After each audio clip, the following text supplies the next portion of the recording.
I'm absolutely delighted to be able to talk to you in East Sussex today from my home here in Manchester. I'm not a researcher and I'm not an academic, but I have led 3 large education organisations over 17 years. I was Director of Education in a local authority called Knowsley in Merseyside, a very challenging place. I was then Chief Executive of the National College for School Leadership in England for 8 years. And finally, I was Chief Executive of Education Development Trust, an international charity working in the Middle East and Africa and Asia. As a leader, I've had to deal with many challenges in my career, including dealing with gangsters, the aftermath of the murder of children, terrorist attacks on staff, picket lines, and wholesale redundancies. But the challenges that leaders in schools have had in recent months as a result of this pandemic are, in my view, unprecedented beyond anything I've experienced and are still continuing on a daily basis. I saw this on Twitter. It said, "My leadership development program never prepared me for this." And of course, that person is absolutely right. No development program can possibly prepare leaders to help them to deal with the current issues and challenges they face. We're in uncharted territory. School leaders are having to deal with issues that even the most experienced ones have never had to deal with before. There's no manual, there's no mental map to fall back on. One of the most fundamental challenges, I think, is that safeguarding, not placing children or indeed staff in harm's way, is at the very heart of what school leaders care about. But the impact of the COVID-19 virus means that leaders are being required to make decisions that might cause physical or mental harm to staff or to children. Many leaders are feeling exhausted and stressed themselves. Some have been working almost full-time with hardly any breaks since January. And now that schools are back, at least as I'm speaking to you today, the schools are back. It has been a roller coaster ride of planning to keep children and staff safe whilst teaching the curriculum, supporting children in need who may have different experiences from lockdown, managing staff absence in some cases, student absence in other cases, managing the daily uncertainty of whether to send students home, trying to keep an eye on the lockdown procedures or what Public Health England are now saying, trying to ensure that with those with external exams to sit in the summer are prepared as possibly they can be. So it's a roller coaster. But in times like this, I do think there are some general principles about leadership in a crisis and leadership in times of uncertainty. So that's what I want to talk about today. And in doing so, I want to draw on the content of the book I wrote last year called Imperfect Leadership, a book for leaders who know they don't know it all. Now, why did I choose to call my book Imperfect Leadership? Well, I chose it as a title because it was the best term I could think of to describe my own leadership. And that's not something I'm ashamed of or embarrassed by. I'm actually proud to be an imperfect leader because I have this problem with the idea of perfect leadership. I think if we genuinely think we have to be perfect as leaders, we'll make ourselves mentally or physically ill. We'll do our heads in. If we genuinely think we have to be perfect as leaders, we won't distribute leadership or devolve it. We'll do everything ourselves. And if we genuinely think we have to be perfect as leaders, we won't encourage others to step up into leadership because they have to be perfect too. So I think there's some great things about imperfect leadership. And that's what I wrote the book about. It's mainly about my own leadership. And it's not a hero leadership book. It's the opposite. It's about mistakes that I made, challenges that I had, stress that I experienced. And it's about my own leadership learning journey during 15 years of leadership. And in each book, for each chapter, I use a book lyric to describe that chapter. I'm just going to mention some of the lyrics that I used. Many of the time I've been mistaken and many times confused by Paul Simon. By the way, only people my age will have heard of these artists. But the first one, it describes a lot of my leadership. Many times I've been mistaken. Many times I've been confused and not known what to do. You Need Me, Need You, Need Him, Need Everyone by Linda Svan. Because I increasingly was aware that I was going to be effective as a leader, I need to work collaboratively, not just with people within my own organization, but beyond. You've got to wake up every morning with a smile on your face, because sometimes when it's tough and challenging, as it is at the moment, you are the one who has to show optimistic and positive leadership. It's not dark yet, but it's getting there by Bob Dylan. And there are those dark nights of the soul moment in leadership that I've certainly had in mine, and I'm sure you've had in yours. And finally, when all the parts of the puzzle start to look like they fit by Van Morrison, because sometimes it all comes together in leadership, and you can really do fabulous things. And in the book, I talk about some principles of imperfect leadership. Imperfect leaders, I say, are aware of their strengths and weaknesses and their context. They practice servant leadership because they know it's not all about them. If it was all about them, there'd be more mistakes. They show up and walk into the wind, but they sometimes make mistakes and may need help to get up again. They value their teams and they empower them because they know they don't know it all. They ask for help and are invitational. They demonstrate power and love because they know everyone else is imperfect too. They make public promises on the most important things they want to achieve because they know their weaknesses and they may not do it otherwise. They acknowledge their mistakes and they manage their ego. They learn from their mistakes. They encourage others to step up into leadership because nobody is the finished product. And they're authentic, honest, and try to do the right thing. And as I'm going to explain today, the worst kind of leadership in a crisis is a belief in your own infallibility and that you don't need any help. So I can't talk about all those principles today. I'm just going to talk about some principles of leadership in a crisis and take most of them from that list about imperfect leadership. So the first principle is this: focus on leadership as service. Because servant leaders don't ask themselves, what kind of leader do I want to be? They ask themselves, what kind of leadership is wanted of me? They see it as their fundamental duty to do everything in their power to act in the interests of those they serve. In our case, children, young people, and their families. They know they're not the finished product as leaders. So it's not all about them or about what they think the kind of leader they want to be. It's about trying to be what is needed of me. And we understand that the kind of leadership needed may be different from what was needed before. They understand as imperfect leaders that they have to think their way into a new context to do the right thing in that new context. In the book, I say that leaders need to develop their own leadership style based on their beliefs and values, their expertise and skills, their personality, and their context. Much of this is fixed, but some of it changes, so we need to change with it.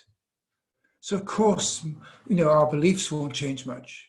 Our expertise and skills will develop over the years. Our personality won't change much.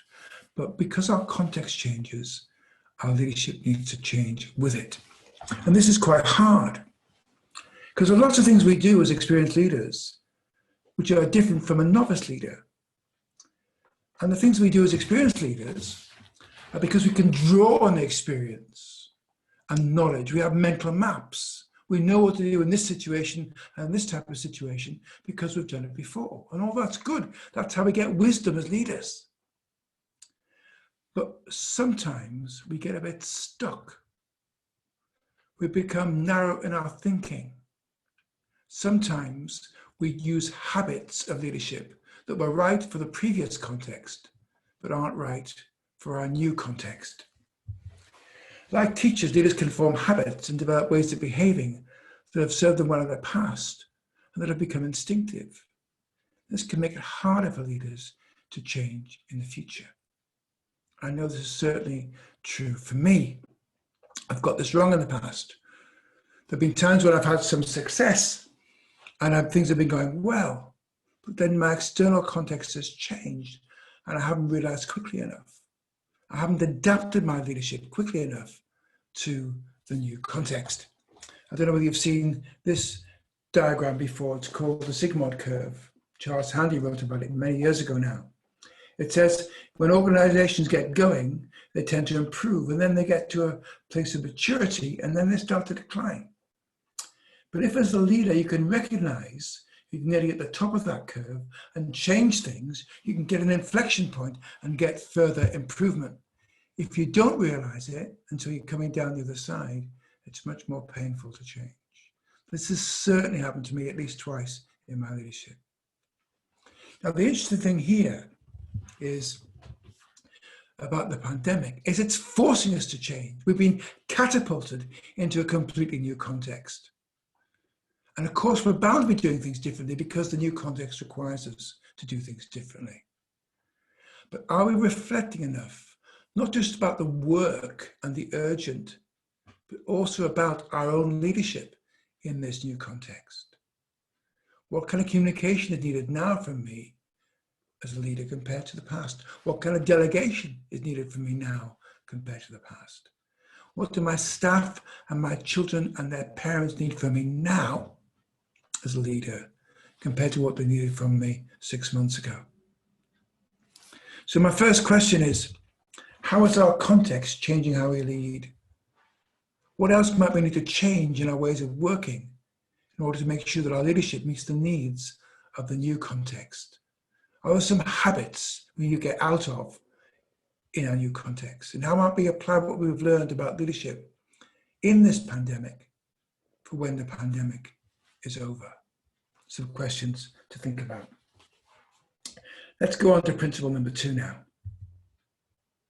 In times of crisis and uncertainty, leaders show up and walk into the wind. Now, the idea of showing up during a crisis may seem very straightforward, but it's surprising the number of leaders who get this wrong. I could have chosen loads of examples of leaders who failed to turn up in a crisis, but I'm just going to mention 3. The first one is President George Bush and Hurricane Katrina in 2005.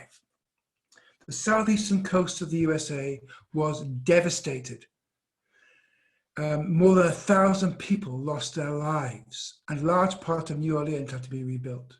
But George Bush, the president at the time, flew from his home in Texas over the site of the devastation. He could look down and see it, but he carried on and flew to Washington, where he felt he should be. Some people would say his reputation never recovered from the fact that he failed to show up at the crisis of Hurricane Katrina. The second example is Aberfan in 1966, when a slag heap engulfed a school and killed 109 children and 5 teachers.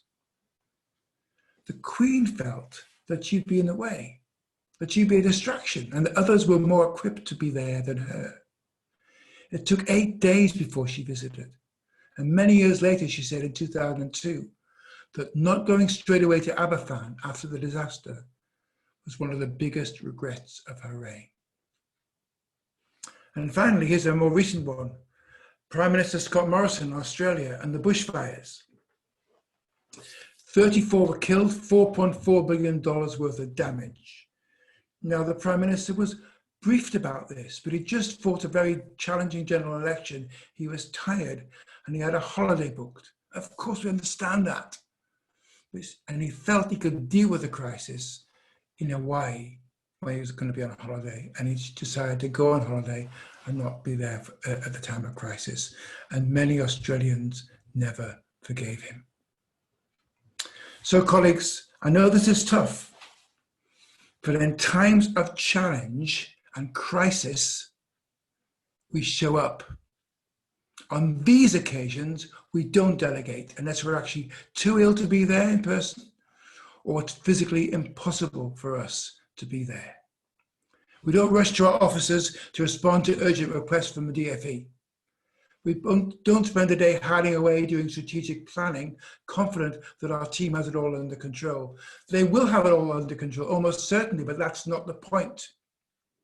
In these situations, the community and those we lead need their leader to be there, the boss, the person ultimately in charge, to be there to empathize, to connect, and to show how important these moments are. It is symbolic.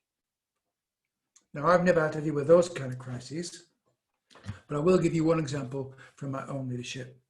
Many years ago, I was the Director of Education in Knowsley. We had a responsibility for 80 schools, and quite a few of those were high schools. And I got a phone call one day in my office from a school principal of a high school. And he said, "I'm phoning you because I'm frightened for my life." I said, "What's going on?" He said, "Well, we excluded a child temporarily, and I brought the parents in to explain to them why we were excluding their child. And the father said to me, 'You can't exclude my child.' So I was explaining to him why we were. And he said, 'No, you misunderstand me. I won't let you exclude my child, because if you do, I'll cause you harm. Ask the police about me.' So the principal told me that he then telephoned the police. And the police said, 'Oh, yes, he's a gangster and a killer. We can't protect you.' So he said, 'That's why I'm ringing you.' Now, there's lots of things I could have done in that moment. I could have sent someone to the school. I could have phoned the police. But I said to him, 'I'll be there in 20 minutes. I got in my car, drove straight to the school. And I got into his office and said, 'From now on, you're not dealing with this on your own. We're going to deal with this together.'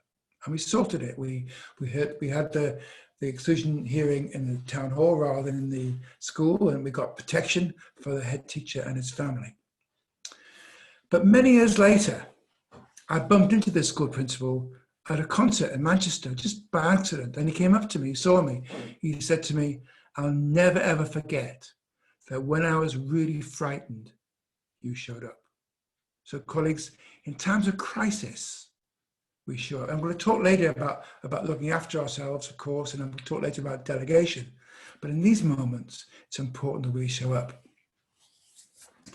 But we don't just show up. We walk into the wind. And you know what I mean by walking into the wind? Well, sometimes leadership is really, really tough. And actually, during this pandemic, it's been really, really tough. Extraordinarily hard. But leaders know they may be struggling inside, but they know that they have to walk into the wind. You know it's going to be really tough. Your stomach is churning. You'd rather stay under the duvet that morning, but you go in. You don't run away. You walk into the wind. Some parents may be irate. You're worried about that, because there's a lot of irate parents at the moment. That's showing their own stress. The unions may be creating a fuss. Teachers may be frightened or stressed or unhappy. You aren't sure whether the strategies you put in place are safe enough. You don't know what's going to happen. But if we come across as a quivering wreck, then it makes it so much harder for those we lead. So at times like this, in times of crisis and uncertainty, we show up and we walk into the wind. Now, the issue is that sometimes we'll fall over. That's why I really like this proverb. Fall down 7 times, get up 8. So we will fall over. We will make mistakes. And we'll have to ask for help. But if we're imperfect leaders, we'll know how important it is to ask for help from our family, from our friends, from our colleagues, and from experts. Which brings me to my second principle, but I'm just going to finish with this question first. So the question is, what have been the most challenging aspects so far for your leadership during the pandemic? Have there been any key moments when, on reflection, we needed to be more personally involved, more present? And are there any issues that as leaders we've been avoiding? And we know we shouldn't have been avoiding them. But the third principle, which I've hinted at earlier, is imperfect leaders ask for help internally and externally, and they are invitational. Now, this term invitational leadership, it's actually a good term to describe my own leadership. And I don't think I kind of became an invitational leader through real careful reflection. I think I did it initially just through being an instinctive approach. But it turns out that being an invitational leader is a really powerful way to lead, and it's especially powerful in a crisis. So there are 3 reasons why it's so effective. The first reason is it leads to better and cleverer strategies. Now I'm going to show you some photographs. Here's a photograph of where I used to work in Knowsley. It's my office. I was working on one of those floors in that concrete building. It's been knocked down now, but I was there for 5 years as director, and I loved it. It was very challenging, but it was a great place to be. And that was my view of the office of the car park at McDonald's. And I went straight from that role to being chief executive of the National College for School Leadership in England. And that was my office. I don't know whether any of you ever went to the National College in those days in Nottingham, but it was an amazing building, and it had a moat and a lake. It had swans and the occasional heron. It had a restaurant, 100 bedrooms and a bar. And that's a photograph of the bar at the National College. And when I got the job, I was told that one of my roles was to advise the Secretary of State on school leadership. Well, I'd never even met a Secretary of State before, never mind advise them on school leadership. So I was completely out of my depth. So in times when you're out of your depth, you don't know what to do. And obviously that's some of you, that's during this pandemic. The most important thing to do is to ask for help. I realized that I needed a lot of help. So I got myself 4 mentors. The first one was Estelle Morris, former Secretary of State, fabulous person. She helped me to understand how ministers worked, how officials worked, how the machinery of government worked. She was invaluable. The next mentor I got was Sir Tim Brighouse, who was a great strategist and also full of moral purpose. And I wanted to tap into his expertise on strategy, but also making sure I held on to my moral purpose and my values. The third person that got to help me was a guy called Tony McKay, because he was the best networker that I knew. And I knew if I wanted to be successful in this job, I needed to get a lot of people on side supporting us. And I had to be introduced to them to get a chance to talk with them. And Tony introduced me to all these key people. And finally, the 4th mentor I had was a guy called David Albury. And he had written a critical report on behalf of government about the National College for School Leadership about 6 months previously.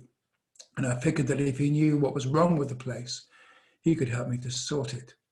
And colleagues, I could not have done that job without that help. I don't know why leaders think that they can get through leadership, especially in times of crisis, but even generally without mentors. And why only have one? I've always had a few, and I've always chosen them myself. And actually, I've found that the longer I'm in a job, the more I need mentors, because I get too close to it and I can't see it properly. I need external help to advise and bounce ideas off. So if we ask for help, it's an important aspect. It's not saying that we can't do the job, it means that we need help to do the job. I don't know whether you saw Jurgen Klopp in his response very early on, just before lockdown, as to why they were holding a football match. And this is what he said. He said, "I'm a football manager, not an epidemiologist. Ask me about football and management. Ask epidemiologists about coronavirus." Now, compare that with a recent, well, not recent, a few months ago now, statement from Donald Trump at a press conference. Then I see the disinfectant where it knocks it out in 1 minute. And is there a way that we can do something like that by injection inside or almost a cleaning? Because it gets in the lungs. So it'd be interesting to check that.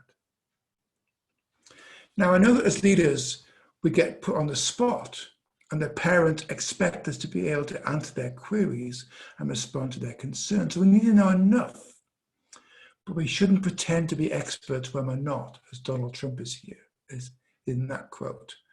We should ask for help from those who are the experts and listen to their advice. Nobody knows the answers. The more we ask for help and talk things through, the more likely we are to get a better outcome. Now, the second reason why asking for help is important, especially in times of crisis, is it builds collective ownership and it's more likely to change behaviours. You know, this idea of a vision When you become a leader of an organization, you're supposed to have a vision. You're not supposed to turn up on day one and say, well, I don't know what to do. You're supposed to be able to have a narrative that people want to engage with about the future. On the other hand, they want to connect with that vision. So it can't just be your vision. So it's always hard to get this right when you're a leader. When I went to the National College for School Leadership, I got all the staff together just before I started in the role. And I told them this story. I said, my wife and I have been told that the view in Santorini of the blue sea and the white buildings and the extinct volcano rising up out of the sea and the blue sky was one of the most beautiful views in the whole world. So we decided to go and see for ourselves. So we got on a plane to Santorini, we got off the plane into the minibus, and the minibus took us to the cliff edge to see this wonderful view. And that's what we saw. The mist had come down, we couldn't see a thing. Now we knew that the view was going to be beautiful. We knew that the sky would be blue, the sea would be blue, the buildings would be white, the extinct volcano would be rising up out of the sea. But we had to wait for the mist to clear. So I said to the staff at the National College, I said, I have a vision for the future of the National College. It's going to have this aspect and this aspect and this aspect. But it's a misty vision. And I want us to work together to clear the mist. This idea of a misty vision rather than an absolutely clear blueprint, I think is a really important concept. If you think about how Wales and England tackled the school closures in June. In Wales, the minister got all the head teachers together, the unions, the local authorities, and discussed a strategy for opening the schools. They agreed on a date together and a broad strategy for doing it. In England, even the unions were surprised when it was announced that year one reception and year 6 were going to go back in June. It was completely top down. Now, the one approach from Wales was a sense of collective responsibility and ownership, and the other does not. So if we say, this is the broad direction we need to go on now in this crisis, and I've made that decision, but I need some help to remove some of the barriers and solve some of the problems, will you help me? Then you'll get collective buy-in. And the third reason why it's so important to be an invitational leader is that it builds trust in the organization. I don't know whether you've seen this work from Patrick Lencioni on the 5 dysfunctions of a team. In it, he says, the most important thing you need in a team is trust. If you haven't got trust, you have a lack of openness. If you've got a lack of openness, you have a fear of conflict, and people will be artificially harmonious. That will lead to a lack of commitment and ambiguity and vagueness, and that will lead to avoidance of accountability and low standards, and eventually that will lead to inattention to results. It'll all be about me rather than about the team. So the foundation of a good team is trust, and when you've got a team that trusts each other, you can do great things. Essential at a time of crisis and uncertainty. Now, Lencioni says, these are the behaviors you'll see when a team really trusts each other. They admit weaknesses and mistakes. They ask for help. They accept questions and input about their areas of responsibility. They take risks in offering feedback. They tap into others' skills and experience, and they offer and accept apologies without hesitation. Colleagues, if we want our teams to exhibit those behaviors, if we want a trusting team, then we need to exhibit those behaviors ourselves. In fact, we have to model it, that we admit our own mistakes and weaknesses, that we ask for help, that we welcome challenge for our own areas of responsibility, and we offer and accept apologies without hesitation. So if we want to build a trusting team, then we need to be invitational leaders, asking for help. So my question is, what sometimes prevents us from asking for help internally or externally? And how are we using invitational leadership in order to build trust amongst our team. Principle 4, in times of crisis and uncertainty, be decisive, but be quick to review and, if necessary, to amend. Colleagues, in crisis, people want a strong leadership. They want decisiveness. They want a clear direction. What they don't want is dither. Sometimes what's important is just to make a decision. But in unprecedented situations, like now, it's possible that we can get this wrong. So on the one hand, we need to be decisive. On the other hand, we need to be open about the fact that these are best guesses rather than certainty. We may be wrong. So to move forward, we make clear decisions informed by careful reflection and by asking for help from experts and from others. But we also need to review those decisions regularly. And if the decision was made in good faith, but turned out to be the wrong decision, then we must admit that openly and then make the right decision. Even with good advice around us or with a good governing body, some decision-making in times of uncertainty can be very hard. And when people are worried or stressed, they can sometimes exhibit more extreme behaviours. And I know you'll be seeing this amongst parents and maybe amongst staff. Good leaders see that. They see it for what it is, a reaction to stress. They try to get past the exhibited behaviour to the real issues and concerns. And sometimes if there's a key decision to be made at a time of stress and uncertainty, you can get camps forming in the organisation. I don't know whether you follow what happened in the Cuban Missile Crisis with John Kennedy, the president at the time, and he had two camps forming who were advising him. He had the ones who said, let's attack the Soviet ships, and he had the peacemakers who wanted more diplomacy. And he had to stand back and not be in one of those camps, but he had to stand back and see the big picture. And although he took advice, he had to decide what was right and make a decision. But sometimes we do get this wrong. And that's why I like what my friend and former colleague David Bell says. If we made a bad call at the beginning of the crisis, or if we have misstepped along the way, change course fast and don't make sorry the hardest word. And you know, some national and government leaders seem to find it impossible to say sorry, to say we just got that wrong. Acknowledging responsibility is absolutely key here. And frankly, saying I'm sorry you feel upset about it is not an apology. They know you haven't apologized. When it comes to an apology, the most important component is an acknowledgement of responsibility.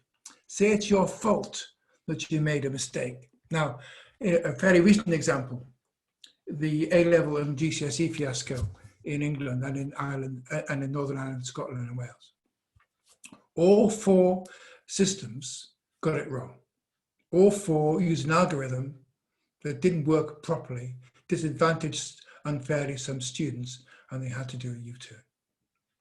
In Scotland, the First Minister, the day after the grades were issued, stood up, announced that they got it wrong, apologised, and said only the school's grade for each student would now be used.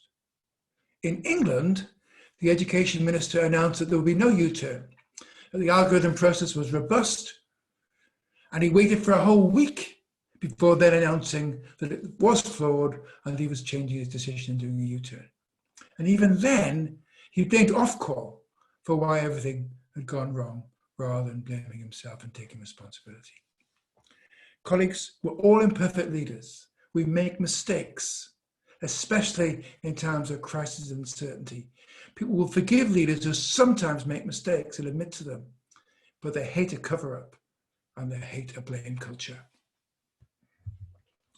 What key leadership decisions have we taken during the pandemic? And have we needed to amend or adjust any? I suspect you have, as the situation changed. How good are we at accepting responsibility when things go wrong, apologising and changing tack accordingly? Principle 5, deal with the urgent, but build in some space for the strategic and for the future. Colleagues, in times of crisis, the urgent is essential. People need you to lead and to address what's coming at them.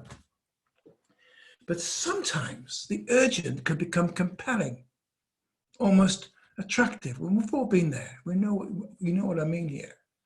The adrenaline flows. You feel important. You're making a difference and responding to immediate needs. But even in a crisis, it's important to set some resources aside to look at the big picture. I don't know if you saw this on Twitter. Am I the only head teacher whose head is so crammed full of rotas, guidance, updates to everyone, classroom reorganisation, distance checking, paper towel ordering, and other assorted logistics that they've forgotten how to do actual school development type leadership things?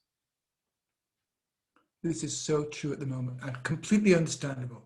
Completely understandable. Most of the leaders I'm talking to are telling me this.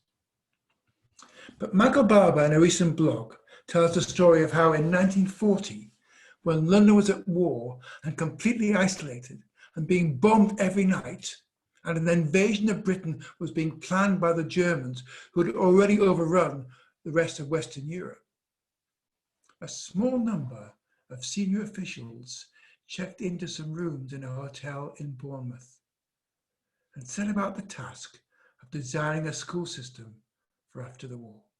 4 years later, this provided the foundation of the 1944 Education Act and the post-war education system. So how can we, even now in the middle of this crisis, use the opportunity to change things for the better?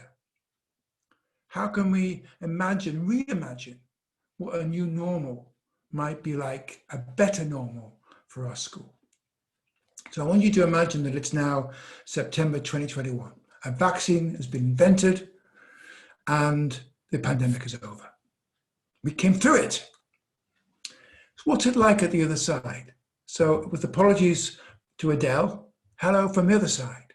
What might have happened that might have been positive if we get this right, in terms of using the pandemic as an opportunity? Now, it has been a catastrophe, of course. Millions have died and millions and millions of children have missed out. I get that. But things could be better if we build back a better normal. So this is what might happen positively as a result of the pandemic. Number one, a renewed valuing of schools, a move away from a technocratic approach to a more rounded perspective on education. Now, there was some great online learning going on during the lockdown, and we learned a lot of what works in terms of online learning and the use of technology. And we were able to apply that when the children came back to school. But the key message that the pandemic taught us was the real value of schools. We really missed them when we couldn't go. We missed schools not just for the chance for students to learn again through a well-taught face-to-face curriculum, but also for the other hugely positive aspects of school life. We missed them for the value that communities place about young people being able to feel safe and secure. Perhaps they don't get that at home. A sense of order and expectations that may be lacking elsewhere. For some students, it may be the only place where they have a positive and varied relationship with a significant adult, or a chance to spend time with a friend who likes them and values them. Schools help us to explore possibilities, not just in classrooms with teachers, but in all kinds of other social interaction that takes place during the school day and afterwards. They connect us with people who are not like us, as well as with people who are like us. They encourage young people to embrace diversity and to explore identity. It gives them a sense of place and connection with a community. And we miss schools for the humour, for the interaction, for the sense of belonging. So after the pandemic, let's hope there's a renewed and deeper public recognition about the purpose of schools, their value and their place in our lives. That well-being and community engagement came back on the agenda as part of the core purpose of schools, not just a byproduct. This could happen, and we could help to make that happen. The second possibility is there a stronger link between schools and parents, which was developed during the lockdown, continued to grow and embed. A lot of schools are telling me that they've had, as a result of the lockdown, they ended up with better relationships with and communication with parents in the community. Because for the first time, they were dealing more directly with parents rather than going through the students first. And those stronger relationships with parents in the community, which have clearly been established in lots of schools I'm talking to, could continue. We could build on it. We could make schools more powerful, more empowering, and more engaged with the community as a result of the lessons we learned from the lockdown. And here's the next one. Fewer isolated schools, stronger focus on working together across local areas in the interest of all children and the whole community. Because one of the lessons we've learned from the pandemic is isolated schools, schools that are just entirely on their own, don't function well in a crisis. The schools that have worked the best have either worked collaboratively with in a MAT or with other schools or with the local authority, but not on their own. So can we build on that? Can the strong tensions that have existed in some places between MATs and local authority schools begin to be broken down more? Can structures become less important? Not so important whether you're a MAT or a local authority school or an aided school, but working together in the locality in the interests of the children and the communities we serve. As a profession, could we focus more on collaboration, puts the needs of the children first? Can we move away from this concept of a boat where some leaders are feeling fine, they not have a problem, others look like they're in serious trouble? Can we accept the fact that in a community of a locality, we're all in the same boat? And if we want the system to do well and all children do well, we have to work together. Once you imagine that you are a school, like a fishbowl. So you're in this fishbowl, it's your school, it's familiar. The expectations of the kind of swimming are traditional known, your nose in the bowl. You might like everything that's going on, but you understand it. But if you're going to have the system to improve, you're going to have to jump in the lake. You're going to have to not just be in your fishbowl, but be in the lake. Yeah, but there's some very strange looking fish in the lake. Not like you. There's some different ways of doing things. And maybe the rewards and structures are a bit strange. But as a result of the pandemic, where we've learned that collaboration is even more important, can we have more people jumping from the fishbowl into the lake? Can we develop that sense of collective responsibility? And finally, hello from the other side, could there be a greater emphasis on collective responsibility and less of an emphasis on top-down accountability? Now, school performance tables and school inspection have been stopped for a little while. And will the profession just take a collective sigh of relief? Or will they say there has to be a better way? Not in a complacent way, not in a cozy way, but a realization that top-down accountability that is not serving us well. And the top-down high-stakes accountability fed by Ofsted and school performance tables makes very significant judgments about the future of schools, the future of school leaders, and the future of students, and not always in our best interests.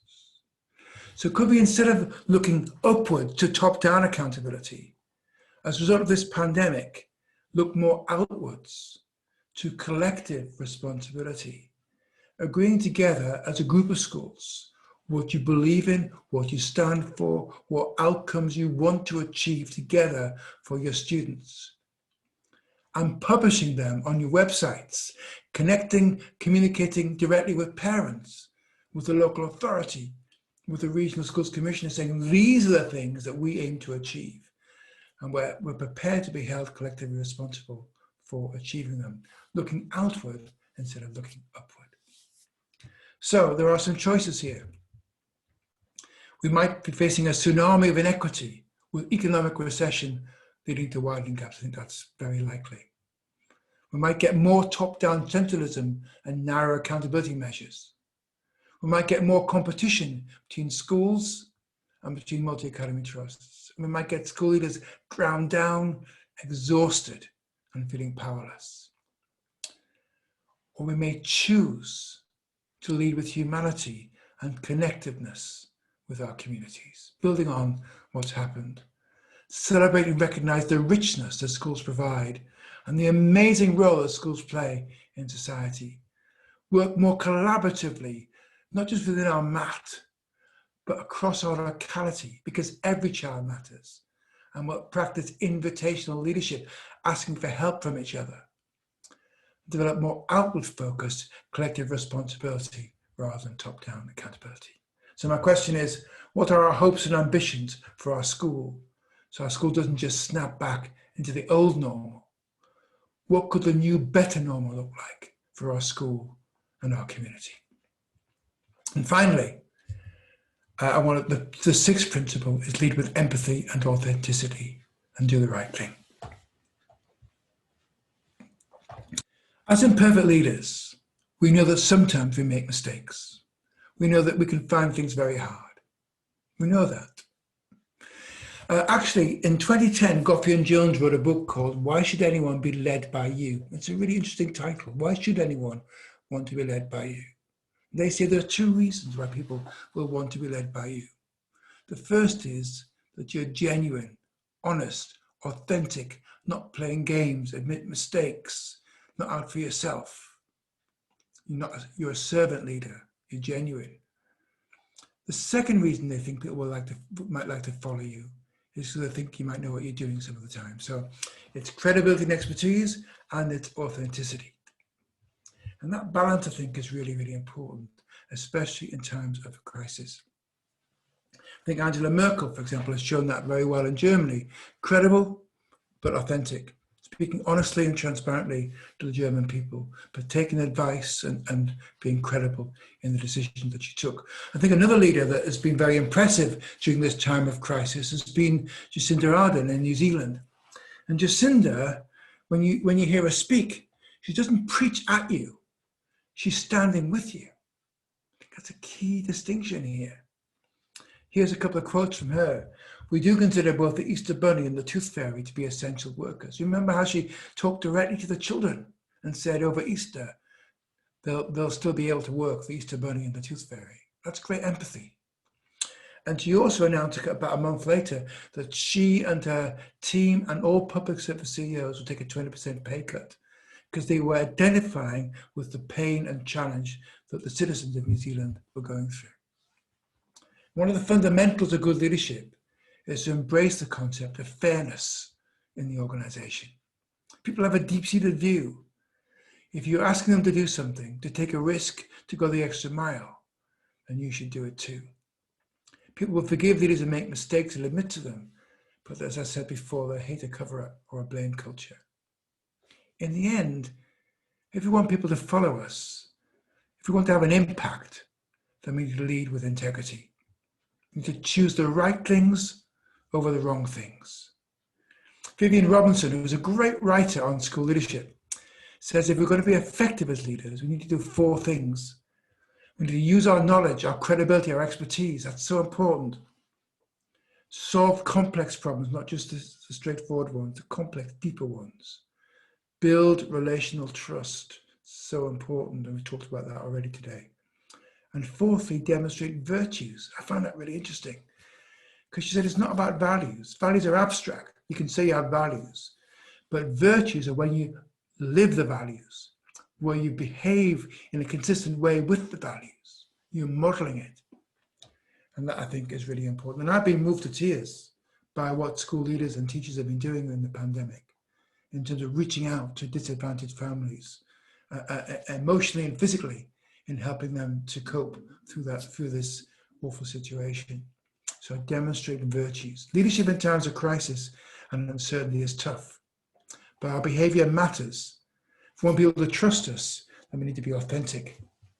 Now, I'm a big fan of, well, actually, before I do that, let me just say this. There's a famous speech made by a Lieutenant General David Morrison, Chief of the Australian Armed Forces, at a time when some of the Australian Army had been behaving badly. And as part of a famous speech that he made, he said this: the standards we walk past are the standards we accept. The standards we walk past. So it's not about what we actually say or even what we do. It's also about what we ignore. The standards we walk past are the standards we accept. Now, I'm a big fan of Laura McKinley. She used to be the editor of Schools Week, and she writes for The Guardian. And she follows all the politicians. She's a great political writer. And she said this recently on Twitter. She said, but the thing about, and then she named certain politicians, is they see this as part of a game. Do what you want until you're stopped, and then do the minimum amount of penance if proven to be wrong, and then carry on. Outrage makes no odds. I find that really, really worrying as an approach to leadership. Now, compare and contrast what Laura says some of these politicians are thinking and behaving with Sir Ernest Shackleton. And Sir Ernest Shackleton took 27 men on an expedition to the Antarctic. After his ship was wrecked in the ice, he and his men were stranded for 2 years, 1,200 miles from civilization, and with no means of communication and no hope of rescue. Under his extraordinary leadership, every man survived, not only in good health, but in good spirits too. And this is what Ernest Shackleton wrote about leadership. He said, life to me means the greatest of all games. The danger lies in treating it as a trivial game, a game to be taken lightly, a game in which the rules don't matter much. The rules matter a great deal. The game has to be played fairly or no game at all. Even to win the game is not the chief end. The chief end is to win honorably and splendidly. To this end, several things are necessary: loyalty, discipline, unselfishness, courage, optimism, and chivalry. Leadership in times of crisis and uncertainty is tough. It's not a game. It's about how we model the behaviors we expect from others. If we want people to trust us, then we need to be authentic, demonstrate empathy, and choose to do the right things. So what examples of impressive empathy have we seen during the pandemic? Do I need to review my approach to fairness and how I'm modeling that in my leadership? Are there some things that I'm ignoring and walking past that I need to challenge? So just to wrap up now, I know I've been talking for a long time, and thank you for listening. In times of crisis and uncertainty, it's important to remain optimistic. Many years ago, when I went to be Director of Education in Knowsley, when I went there, we had the second worst GCSE result in the whole country. After a year of my leadership, we had the worst GCSE results in the whole country. It was a dark night of the soul moment. I remember going live on Radio Merseyside that morning when the results came out, and the broadcaster said to me, with respect, she said, with respect, just give up, it's hopeless. And that week I got a phone call from a Daily Mail saying, we want to do a story on the worst local authority in the country, will you do an interview? And later that same week, there was a letter in the Liverpool Echo calling for my resignation because I had brought disgrace upon the borough of Knowsley. Dark night of the soul. I thought I should give up. And sometimes during a crisis, you may feel like giving up. But I had a mentor, and he helped me to see that I was doing the right things, I just needed more time. So I got all the head teachers together, I remember this very well. And I said to them, in 3 years' time, people will be coming from all over the country to find out how we've been so successful. Put it in your diaries because it's going to happen. Because at that moment, what I needed to demonstrate was optimistic leadership. I needed to elicit hope. I needed to have a plan to deliver it too, of course, but that was the key moment where I needed to deliver optimistic leadership. A sense that it can be better, to tell the story of how it was going to be better, and then to deliver that story. When I did some work in Africa, in my last job, I did a lot of work in Africa, and I came across the name of this school in Nairobi. This is a photograph of it as I was driving past it. Soon Big Brain Academy, a school of excellence. Isn't that a great name for a school? Now that is optimistic leadership. Come to our school and you'll soon have a big brain. So in summing up, colleagues, It is possible to be a successful leader and think that you're perfect. You will have some success, you might do. Donald Trump, as an example, he said, nobody's ever been more successful than me. He thinks he's perfect. And he may win another term as president. But overall, in my view, ultimately, if we want long-term sustainable leadership, then imperfect leadership is the way to go. In times of crisis, imperfect leaders focus on leadership as service. It's about the needs of the children. It's not about them. They show up and walk into the wind, even if they need some help to get back up again. They ask for help internally and externally, building trust and a sense of collective responsibility. They are decisive, but they review and admit mistakes, and sorry isn't the hardest word. They deal with the urgent, but give space for the strategic. They deal with empathy and authenticity and do the right thing because they know that everyone is fighting a hard battle. None of us were taught how to lead in a pandemic. It isn't on any leadership development program. But what we can do as imperfect leaders is show up with optimism and resilience, to reach out and ask for help, and most of all, to do what's right and stay true. As one school leader tweeted in the midst of the crisis, and I found this a very moving thing to do, he said, "We are solid. We will look after our colleagues, our kids, and our communities. We feel privileged to be able to serve." Thank you.